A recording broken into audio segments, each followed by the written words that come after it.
Hey everybody, this is Samantha Claire Snyder. I'm a musician, a mathematician, and a storyteller, and this is my fantasy novel, The Map of Griffyngrein. Chapter 4. While Rainiff told his story, Jane and Jason were not the only ones learning.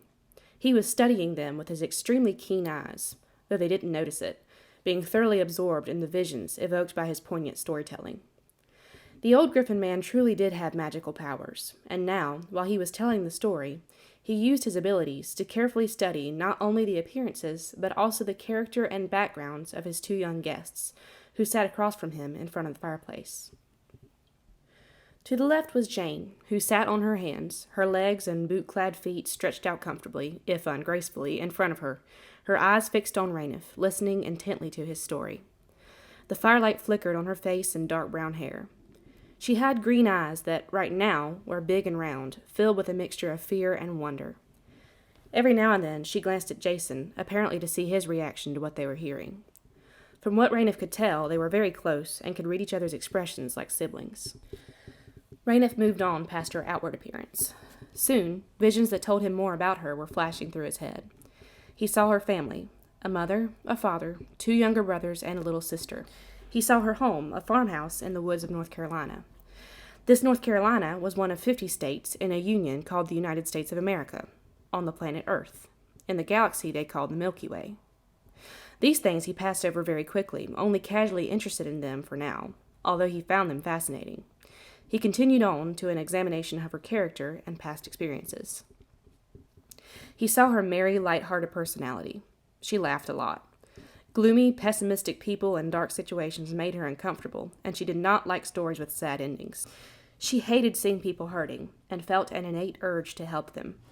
Privately, she fostered the dream of becoming a nurse, and she took every opportunity she could to learn how to care for sick or injured people. But when a chance came for Jane to actually help someone in this way, she became shy and reluctant, even afraid, to step up and do it. Rainiff saw numerous situations in which she turned away with a pale face and a thudding in her ears, her lack of confidence overcoming her desire to help. Rainiff, still telling his story unfalteringly, had soon learned enough about Jane for the moment, and he turned to Jason. The boy sat in deep thought, his eyes on the ground and his hands on his knees. He had blonde hair bleached by the sunshine, an intellectual face, and honest blue eyes. He lived in a farmhouse near Jane's and had a mother and a father but no siblings. The old Griffin man easily discovered Jason's cautious, logically minded personality. The boy thought meticulously through every action of any significance that he took, and he detested jumping to conclusions. While there was great virtue in this, Jason could also take it too far. He often was unable to make decisions quickly when needed, and he spent so much time playing it safe and thinking through pros and cons that he missed out on some of the good things life offered him. But he was smart, and he was instinctively protective of his friends and family, one of the traits that made him so cautious. Rainiff saw that he often ended up taking charge whenever a situation called for leadership, not because he loved being a leader so much as because he knew he was the one who could get the job done wisely and effectively. By the time Rainiff had finished his examination, his story was also done, and he smiled at both of them and stood up. "Have I answered at least some of your questions?" he asked. "Yeah, I guess you have," Jason said. Jane nodded. "I'm really sorry y'all have had to go through all this." "Me too," Jason agreed. "I really wish we could help you, but—" He trailed off, lost for words. "Yes," Rainiff prompted, with that keen look that made Jason a bit uncomfortable, although it came with a smile. "Well, I just don't see how we can," Jason said slowly. Jane, at his elbow, nodded in agreement. Jane and I don't have a lick of experience with warfare or politics or anything like that. Well, politics I know a little, but nothing like your politics. To tell the truth, I'm afraid we'd end up getting y'all into worse trouble than you already are. We'd probably get you killed. We're only 16, and our home is a lot different from this place. And, gosh, I know I sound like a coward, but you have to understand that we just can't do it. We're the wrong ones for the job." Rainiff said nothing for a moment, but he showed no anger. Jason and Jane stood waiting, feeling awkward, but also sure that they were doing the right thing by explaining the Griffin man's mistake to him. However glorious it all sounded, they knew the catastrophe that would ensue if the two of them attempted to liberate these people. How their folks back home would laugh at the idea. Finally, Rainiff spoke. "Jane and Jason, Allow me to ask you a question. Did you or did you not see a magical map in your barn, bearing a summons from me?" "Oh, we really did, sir," Jane said. "You truly mean that? You're certain?" "Of course." "Then I fail to understand why you believe that you are the wrong ones for the job." Jason frowned. How could he argue with people like this? But I swear something must have gone wrong somewhere with your magic. You sent the map to the wrong address, I bet." "I heartily agree with that," Golgoth mumbled. "Don't you see?" Jane said. "We really can't do it. We don't know how." "And for another thing," Jason added, "why can't you do it, Rainiff? You have magic, and you said yourself you've been the one keeping hope alive all these years. You seem to know just about everything there is to know about the whole situation. This is your country, after all, and we've only just now seen Griffyngrein for the first time. You're much better suited for it." Rainiff chuckled. "My dear boy, you are very much mistaken. I could never be the one to liberate Griffyngrein. I am too old, and too familiar a face to the people here. They have heard me babble on and on at them for years, and most of them are tired of my exhortations and advice, when everything I've promised them about being rescued one day has never once been proven true. I would not be able to get enough of them to listen to me.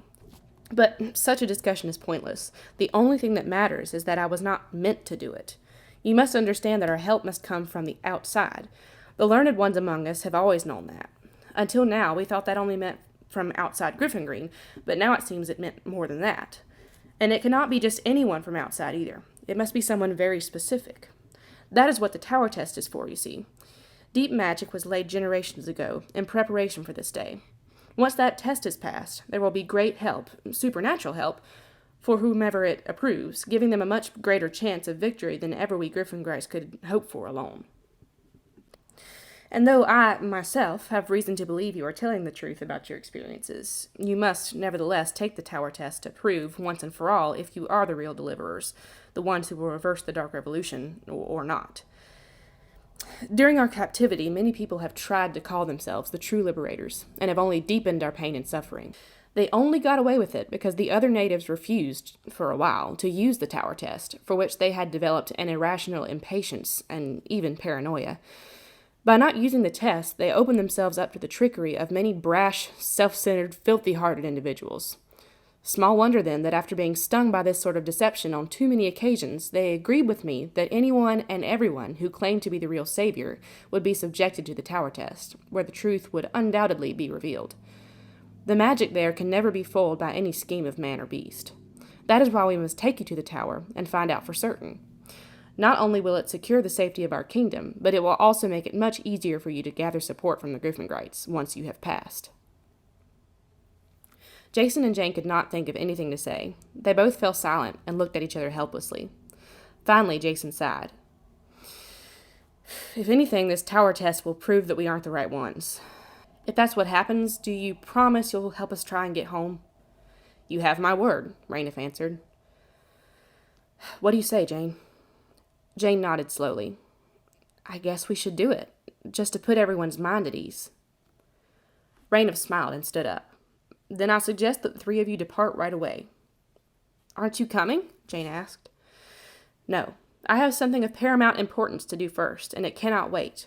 But there is not a moment to lose. You must get to the tower as soon as possible, lest the Terrafungs learn of your presence and catch you before you can even take the test.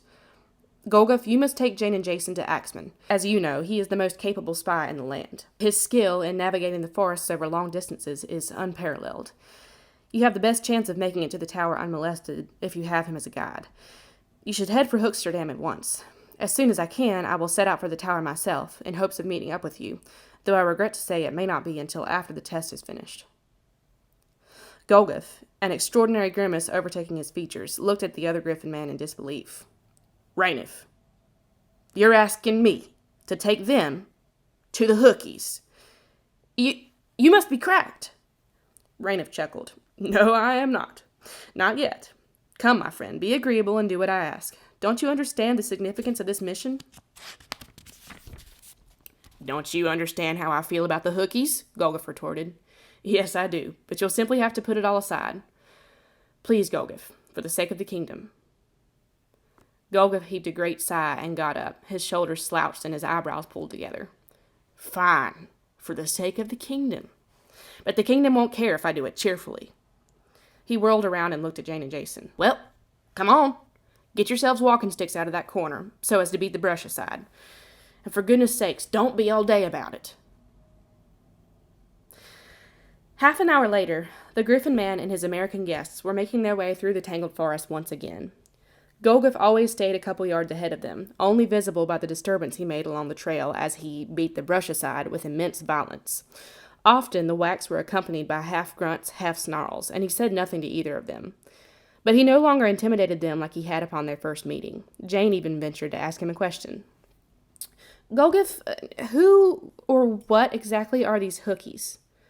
Golgotha gave a prodigious snort. "Hookies. You'll soon find out, won't you?" "Yes, but I'd really like to know what to expect, you know?" Golgotha laughed cynically. "No words can prepare you for an encounter with them." "Really?" Jane tried not to let her teeth chatter. Can't you try to at least explain a little of what they look like, please?" "What they look like? Well, that's not too hard to explain. They're humans. They have a few features unique to hookies, none for the better either, but they're humans. Wish they could act like it, too." Jane was immensely relieved.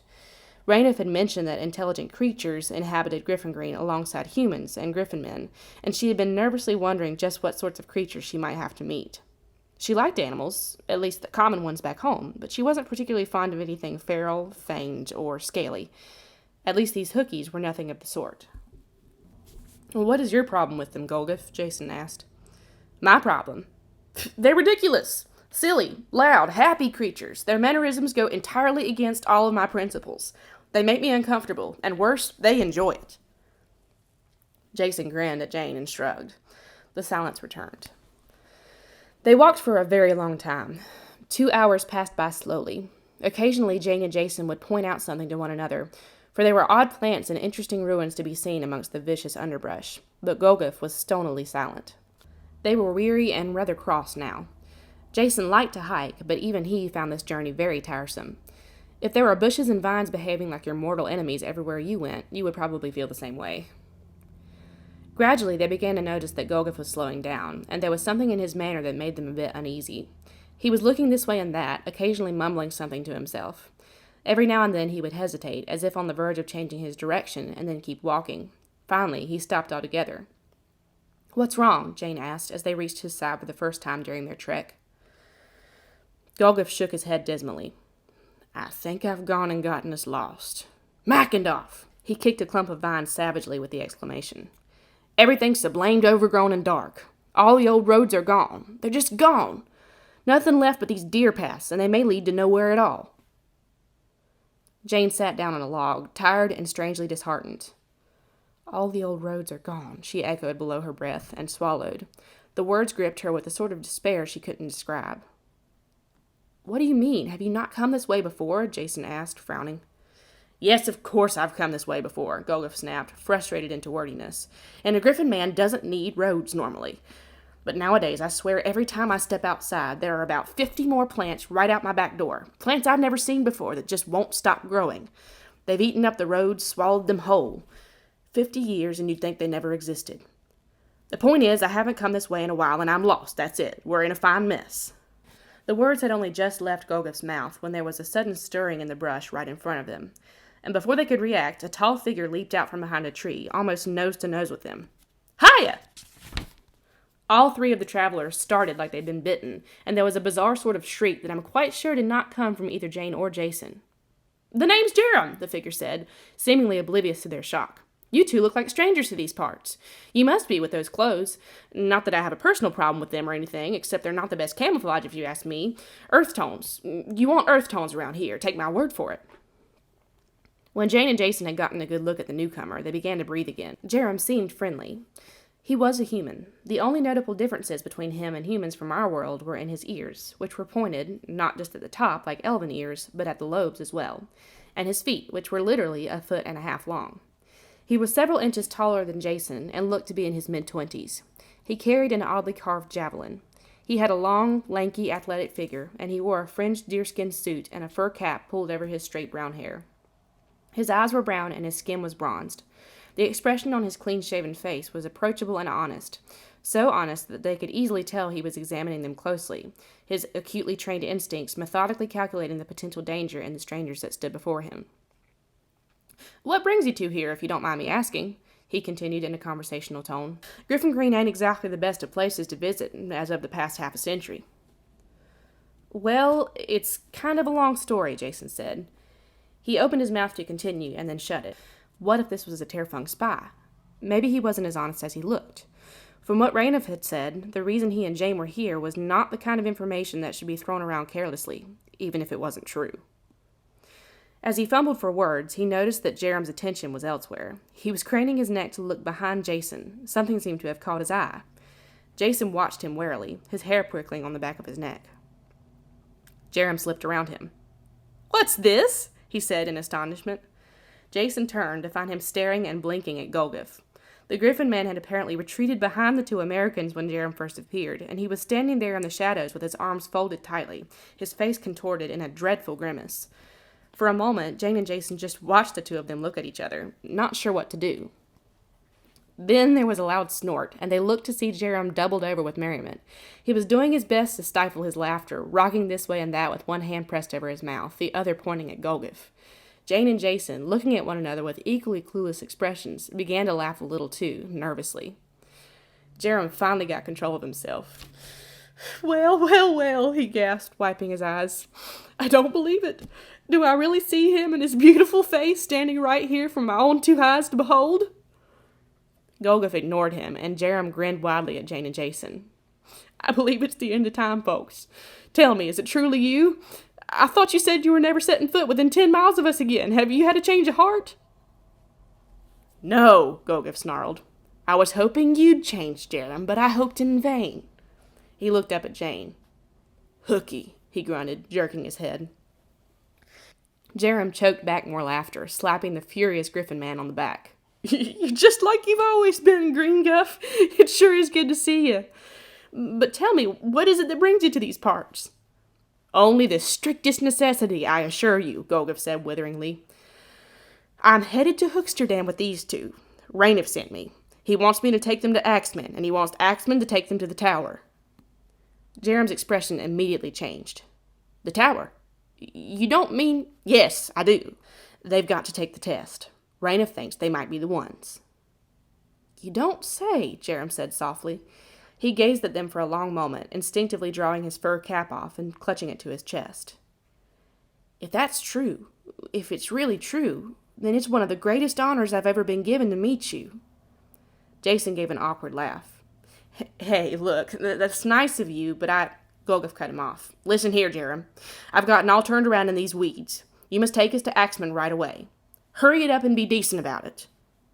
"Well, since you asked so nicely, I guess I've got to. But we won't go to Hooksterdam right away. Axeman isn't there." "What do you mean he isn't there? He's alive, surely." "Of course he is, Green Guff, and he still calls Hooksterdam home, but he also has a teepee out in the woods a ways. He wanted a place closer to the Terfung forts, and makes it easier for him to pop by and gather information. And if he thinks he's being tracked, he holes up there instead of coming straight home, to keep the village safe." "Well then, lead the way there, if you please," Golgotha said impatiently. "Right, follow me." Chapter 5. Jerem seemed to know his way through the mess quite well. He was certainly a more pleasant guy than Golgotha. He made sure they all stayed together, and held back branches and vines helpfully instead of letting them slap back in the faces of his followers. Half an hour later, they made a final push through a very dense hedge, and found themselves in a small circular space, cleared of brush, in which there stood a teepee. "This is his camp," Jerem said. "I hope he's home. When he's out here, he usually spies at nighttime and sleeps during the day, so maybe we'll catch him." Approaching the teepee quietly and scanning the surroundings as he went, Jerem reached the door flap and lifted it, putting his head inside. In a moment, he looked out and beckoned to the others. They followed him in, though it was rather crowded, since the teepee was obviously made for one man. Sprawling on the floor was the long, lanky form of a hookie. His fur cap was over his face, and he was snoring loudly. His left arm was his pillow, and his right hand clutched a javelin. Jerem stood right over him, but he didn't move. He cleared his throat. "Axeman." The snoring continued. "Wake up, old pal." Jerem spoke louder this time, nudging him with his foot. The snoring stopped. Jane and Jason stayed close to the door, afraid of where the javelin would go as soon as he woke up fully. "Hiya," Jerem said. "Say what?" said a muffled voice from under the cap. The hooky still didn't move. "It's Jerem." "I know. That's why you're not dead." Jerem grinned at Jane and Jason and shrugged. "You've got visitors, Axie. They're the kind you'll want to get up for." There was a pause. "Don't call me Axie." Jerem rolled his eyes. "Come on, get up. It's important." Slowly, Axman removed his cap, revealing his grimy face. He looked to be a little older than Jerem, and his natural expression was markedly more cynical. Seeing Jane and Jason, he pulled the cap onto his disheveled head and sat up, blinking and rubbing his eyes with his sleeve. Rising, he recognized Golgoth and nodded at him before turning his attention to the guests. "Well, who are they?" Jerem murmured something in Axman's ear. Axman gave a half-surprised, half-suspicious look at Jane and Jason. "Are you now?" he said. "Well, if it's true, then I'm glad to see you. And if it ain't, then I'll be civil. But I'll have you know I've got no time for you. Sit down." Jane and Jason glanced at each other confusedly, but obeyed, following the hookie's example by sitting cross-legged on the ground.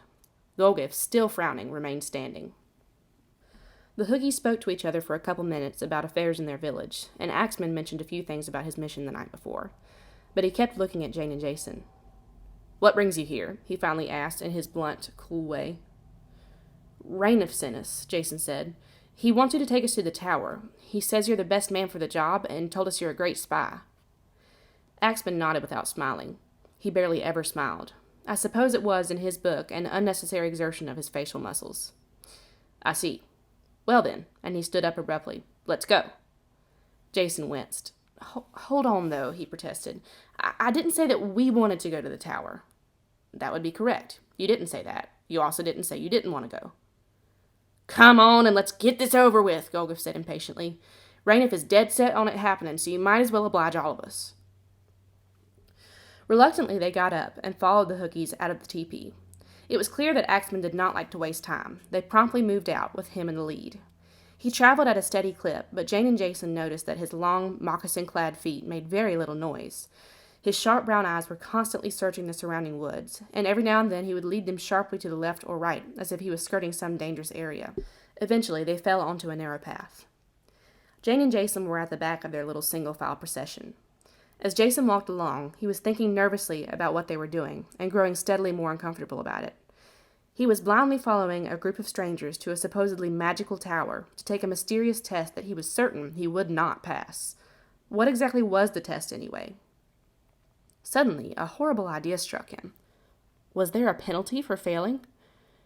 Surely if this tower was so sacred and so fraught with magic, there might be terrible consequences for trespassing. The thought hadn't crossed his mind before, and now he felt like someone had cinched a belt tight around his chest.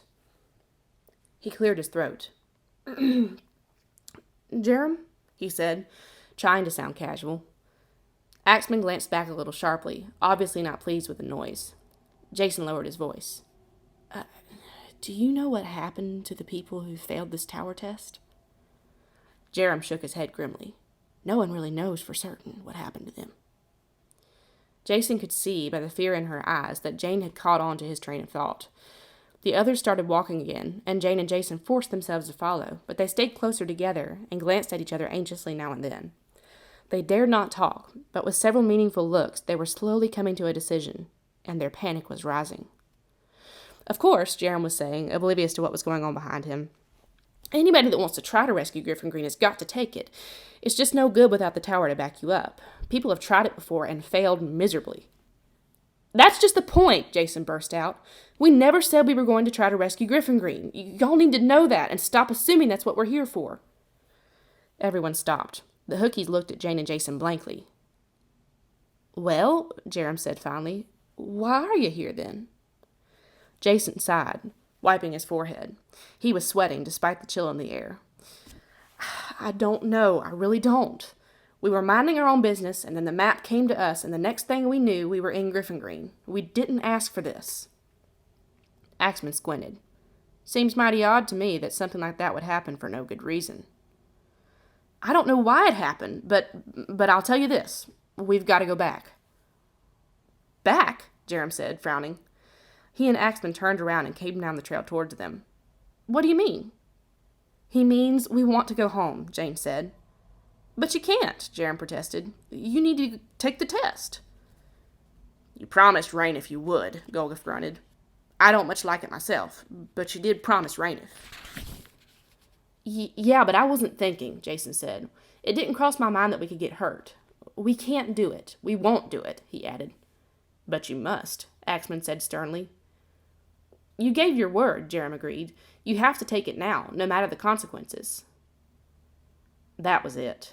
Now, Jason barked, grabbing Jane's wrist, and they wheeled around and fled down the trail. There was a surprised shout and the sound of feet pursuing them, but they ran on like hunted animals.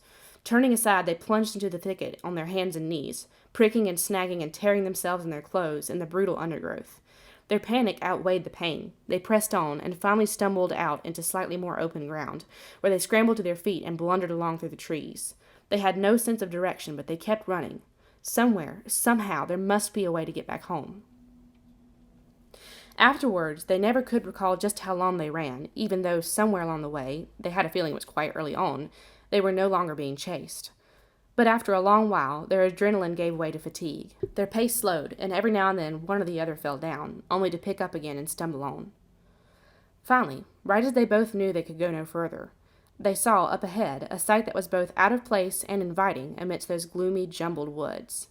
It was a small, snug house of stone, surrounded by a neat, well-tended yard, through which a tidy gravel path led to the front door. Flowers were growing in the patches of garden around the yard, and some rare sunbeams had penetrated the tree canopy directly above the house, tinting the roof a warm gold color. Maybe whoever lives here will give us some food and water and let us sleep in the yard, Jason said wearily, just for a little bit. But what about the Terfungs? Jane panted. Hang the Terfungs. I don't care.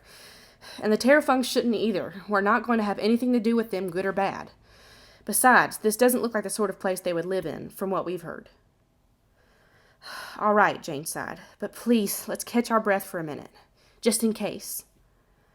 They sat down, concealing themselves from whoever might be looking out the windows, with their backs up against the base of a tree. They wondered mournfully what had become of Walker and Bess, and if they would ever get home again, and why these strange people were so obstinate and superstitious.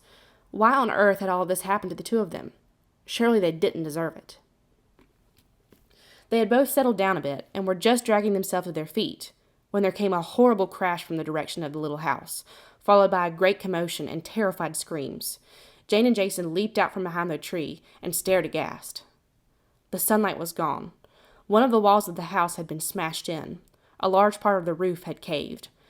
There was the smell of burning, and soon cruel red flames began to creep over the wrecked building. Through the smoke, silhouetted black against the angry glow inside, Jane and Jason saw several large, bizarre figures throwing down what appeared to be a battering ram and leaping into the gaping hole, brandishing spears and pickaxes, and laughing and shouting harshly. Fear gripped their hearts when they noticed the mushroom-like formations on the heads of the attackers. Terfungs! Jane choked. Screams broke out again, and several people dashed away from the house, driven out and scattered by the Terfungs. One of them, an older man, ran in Jane and Jason's direction, but before he could reach the cover of the thicker woods, a piece of stone torn from his own house was hurled at him, striking him in the back. He crumbled to the ground. It was too much for the two of them. Jane was sobbing, and Jason's eyes were burning with anger. They rushed over to help the man. As the house collapsed with a great rumble and ashes rained around them, they reached him and knelt by his side. His eyes were closed, and his breathing was rough and labored. Jason reached out to lift him and get him into the woods, and his hands clutched air. The man had disappeared. The noise of chaos stopped. Jane and Jason gaped in disbelief, kneeling there, staring at nothing. They looked at the house. All that could be seen there were the blackened remains of a foundation and pieces of stone lying around, intertwined with weeds and vines. It looked like all the other ruins they had seen while trekking through Griffyngrein, long abandoned, lonely, and silent. Jason, I know. Why? It was all a vision, I guess. There were still tears on Jane's cheeks. She wiped them away, but more came, and suddenly she burst out crying, burying her head in her arms. Jason's eyes smarted, and he got up and paced, snapping twigs in his fingers feverishly. There by the ruined house, they were the most thoroughly miserable they had ever been in their lives. After a little while, Jane's sobs quieted. She drew a deep, shaky breath. "Jason," she said slowly, "we're not going home anytime soon." Jason shook his head. No, we're not." There was another long silence. "I think we've messed up." "We have." They looked around. "I wish we'd stayed with them now," she sighed. "No kidding." "I'm not sure why we thought running away from the test would be any safer than taking it." "We didn't think. We've made a habit out of that today." "Oh, so you do think sometimes. That's good to know," said a voice behind them. They spun around and saw, to their astonishment, a small bearded figure standing there with his arms folded. "Golgiff!" Jane gasped. "How did you even—" Golgiff snorted. "Fresh tracks, silly. I can follow those all day long. Way better than the old roads." "Did you do that?" Jason demanded with a wave at the ruined cottage. "Did you make us see those things?" Golgiff shook his head, climbing over the log between him and the two Americans, and sitting down in front of it tiredly. No, it wasn't me." "Then what was it?" Jane asked. "That was Griffyngrein." "What do you mean?" The Griffin man took in the forest around him in a slow, sweeping glance, leaning back against the log. "She doesn't like it, you know. Where do you think the weeds and the gloom came from?" Jason shrugged.